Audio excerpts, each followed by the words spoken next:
Sir 370 వస్తాయని అంటున్నారు కదా, మరి తెలంగాణ రాష్ట్రంలో ఏ సీట్లు గతంలో రాని ఇప్పుడు వస్తే 370 అంటే అడిషనల్గా కూడా ఏ సీట్లు అంటే వాళ్ళు 3 సీట్లు చెప్తున్నారు ఇక్కడ వచ్చేయి.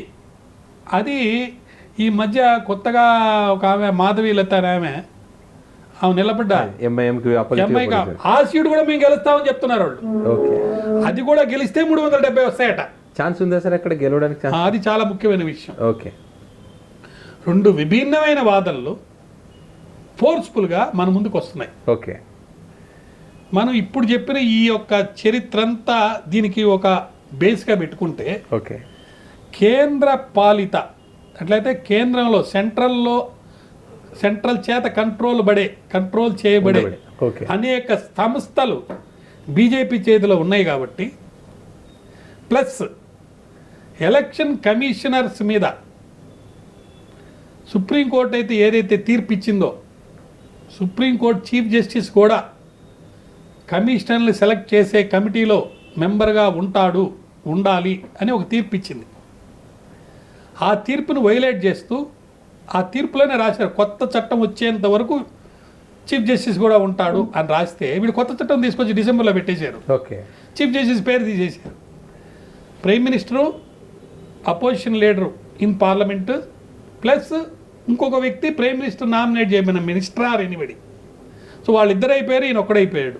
ఓకే, సో వీళ్ళ ముగ్గురు కలిసి, ముగ్గురులో 2 వాళ్ళు ఉన్నారు కాబట్టి కొత్తగా 2 సెలెక్ట్ చేశారు ఎలక్షన్ కమిషన్స్ని, చీఫ్ కాకుండా.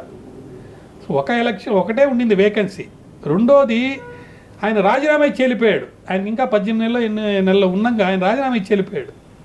ఆ రాజీనామా ఎందుకు ఇచ్చాడు, ఎలాంటి పరిస్థితుల్లో ఇచ్చాడంటే, కలకత్తాలో మీటింగ్ జరిగి బయటకు వచ్చిన వెంటనే ఇచ్చాడు. అందరూ ఏమన్నారంటే అతను బీజేపీ వ్యక్తి రేపు ఎన్నికల్లో నిలబడబోతున్నాడు అని అన్నారు. మరి ఇంక నిలబడ్డట్టు మనం వినలేదు. ఏదేమైనా ఆయన రాజీనామా ఇచ్చేసి బయటకు వచ్చాడు. ఇంకోటి ఆల్రెడీ వేకెంట్ ఉండే.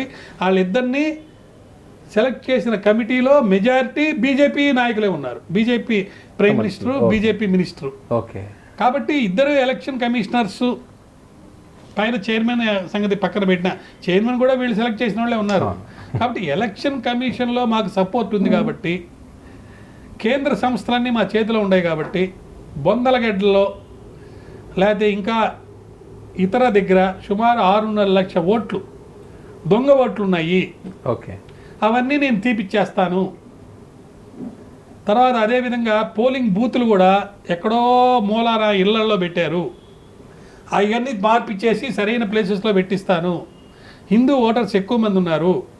గత 8 ఏళ్ళుగా నేను ఇక్కడ సేవలు చేస్తున్నాను. నేను చాలా పవర్ఫుల్. నాతో పాటు మా బీజేపీ కూడా పవర్ఫుల్. కాబట్టి ఈసారి ఎన్నికల్లో ఖచ్చితంగా ఆయన ఓడిస్తాము.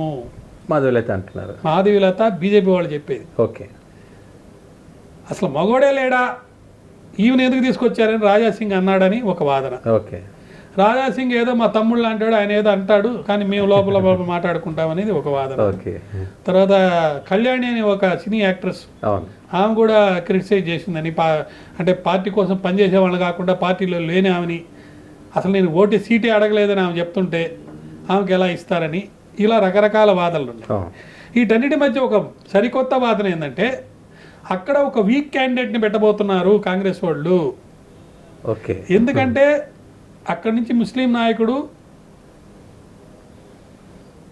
రేవంత్ రెడ్డితో కలిసిపోయాడు అని ఫిరోజ్ ఖాన్ అనే అతను అక్కడ నిలబడి వాళ్ళని కట్టడి చేసి వాళ్ళ మీద గెలవాలని ఉంటే, ఆయనకి సీట్ రాకుండా చేయాలని, ఒక డమ్మీ క్యాండిడేట్ని అక్కడ పెట్టాలని, లేదా కాంప్రమైజ్ అయ్యి ఆ సీటు వాళ్ళకి ఇచ్చేసి దేశం మొత్తం మీద ముస్లిమ్స్ ఓట్స్ వీళ్ళు తీసుకోవాలని అలా ఉన్నారు అనేది ఒక వాదన సీరియస్గా జరుగుతుంది. ఓకే, అయితే ఆ వాదన కరెక్ట్ కాదని ఈ మధ్య తెలిపోయింది. ఎందుకంటే రేపు ఎలక్షన్ జరగబోతుంది. మరి 100 సీట్లు ఎలక్షన్స్ జరగబోయే ముందల అక్కడ కూడా ముస్లిమ్స్ ఆ ఏరియాస్లో ఉంటారు కదా, వీటితో కాంప్రమైజ్ అయ్యి ఓట్లు తీసుకోవాలంటే ఖచ్చితంగా అక్కడ ఓపెన్గా వచ్చి ఈయన సపోర్ట్ చేసి తిరగాలి. అది జరగలేదు కాబట్టి అది వాదన కాదు. కాబట్టి రాజకీయంగా సన్నిహితంగా ఉన్నాడేమో కానీ తన అవసరాల రీత్యా రేవంత్ రెడ్డి గారు అక్కడ డమ్మీ క్యాండిడేట్ పెట్టి అతన్ని గెలిపిస్తాడు అనేది కరెక్ట్ కాదేమో అని చెప్పి మనకి ఈ యొక్క పరిస్థితులు తెలుస్తున్నాయి. ఓకే, అయితే అక్కడ ఎన్నికల్లో ఎవరు గెలుస్తారు, ఎలా గెలుస్తారు, ఏంది అని అంటే, ముస్లిమ్స్ ఎక్కువ మంది ఉన్నారు, అది ఓల్డ్ సిటీలో. అక్కడ వాళ్ళని భయభ్రాంతులు చేసి లేకపోతే మతం పేరుతోటి ఓట్లు వేయించుకుంటున్నారు. ఆర్థికంగా చాలా డబ్బు కూడా స్పెండ్ చేస్తున్నారు. అక్కడ కరెంట్ అనేది ఇల్లీగల్గా చోరీ చేసి తీసుకుంటారు, పన్నులు ఏం కట్టరు. ఇలాంటి అనేక రాతల్లో మనం వింటున్నప్పుడు ఈ కొత్త ప్రొజెక్షన్ ఒకటి వచ్చింది. ఇంత గట్టిగా వీళ్ళు ఎలా చెప్తున్నారు మాధవలత గారు? మరి ఫిరోజ్ ఖాన్ నేను పార్టీ కనుక చెప్తే ఆయన సపోర్ట్ చేయాల్సి చేస్తాను, కానీ నా గ్రెడ్జ్ అలాగే పెట్టుకుంటా, నా విధి విధానాలు నా వ్యతిరేకత అలాగే ఉంటుంది, ఈ ఎన్నికలు మాత్రమే పార్టీ చెప్పినట్టు వింటానని అంటున్నాడు. నేను విన్నాను ఆయన ఒక వీడియో. ఓకే. సో ఇంటి కోణాల మధ్య నిజంగా అక్కడ ఎలక్షన్ కమిషన్ ఆఫ్ ఇండియా తన పవర్స్ వాడుకొని దొంగ ఓట్లు ఏమన్నా ఉంటే నిర్మూలన చేసి ప్రతివాడు స్వేచ్ఛగా ప్రజాస్వామ్యంలో వాడి యొక్క అమూల్యమైన హక్కుని, ఓటు హక్కుని వేసుకునేటట్టుగా ఉంటుందా అనేది ఒక ప్రశ్నార్థకం. ఓకే. ఆ విధంగా ఈమె తెచ్చుకోగలుగుతుందా అంటే, నా దగ్గర అంతా ఎవిడెన్స్ ఉంది, నేను ఢిల్లీలో అధికారులతోటి చర్చించున్నాను, అక్కడ అన్ని పిక్షన్లు పెట్టున్నాం, వాళ్ళందరినీ మేము రిమూవ్ చేపిస్తాము. ఓకే. ఒకటి. రెండోది, ఈ బీదరు ఈ చుట్టుపక్కల ఏరియాస్లో ఆ ముస్లిమ్స్ కానీ లేకపోతే ఆ ఎంఐఎంకి సింపథైజర్స్ ఎవరున్నారో ఓకే, వాళ్ళందరూ ఇక్కడ వచ్చి ఓట్లు వేయకుండా కట్టడి చేస్తాము. ఓకే. దొంగ ఓట్లు పడనీయము. ఓకే. తర్వాత ఇప్పుడున్న పరిస్థితుల్లో హిందువులందరూ కనుక ఏకతాటిపై వచ్చి బీజేపీ కనుక ఓటేస్తే గతంలో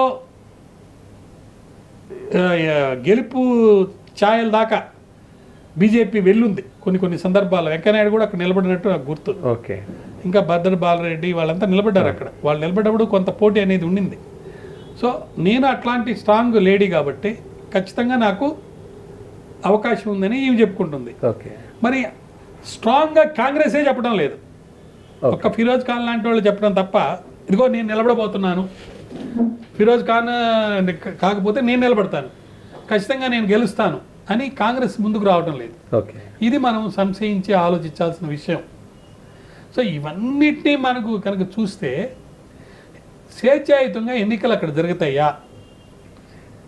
ఒకవేళ ఎలక్షన్ కమిషన్ నిర్ణయించుకొని తగు చర్యలు తీసుకొని పెట్టిన ఒక సీరియస్ ఎలిగేషన్ ఏంటంటే, సెంట్రల్ బెటాలియన్ నుంచి వచ్చిన పోలీసులు వాళ్ళు కరెక్ట్గా చేస్తున్నా కూడా లోకల్గా ఉన్న పోలీసుని వాడుతున్నారంట అక్కడ. ఓకే.